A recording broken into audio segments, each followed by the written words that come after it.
नमस्कार, शुभ दुपार. बघू शकता मित्रांनो, हे दिसणारं जे मंदिर बनवलेलं आहे, ते केळीच्या मध्ये जे बुडाला जे असते तो कवळं पान वगैरे बुडाच्या मधात ते पोंगे पोंगे निघतात, त्याचं हे मंदिर बनवलेलं आहे. हे आहे कोकणातील मंदिर, जे की तिकडचं कोणत्याही देवाचं वर्धापन दिन असेल तर ते केळीचं पासून साईडनं मंदिर बनवून वरी नारळाचं पानं कट करून लावलेले आहे. तुम्ही बघा किती छान प्रकारे नैसर्गिक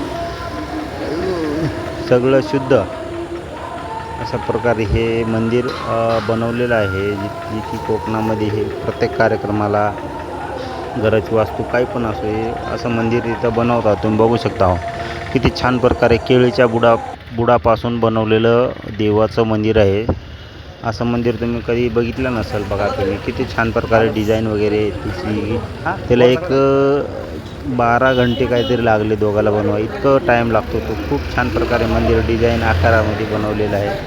अशा प्रकारे नवनवीन काही माहितीसाठी तुम्ही असंच माझे व्हिडिओ वगैरे बघत जा.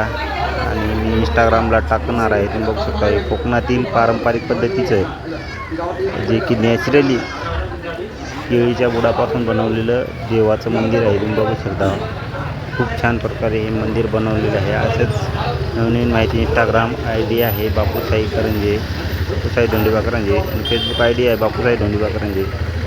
यूट्यूब आहे बापूराव करंजे 7233. लाईक आणि शेअर सबस्क्राईब जरूर करा.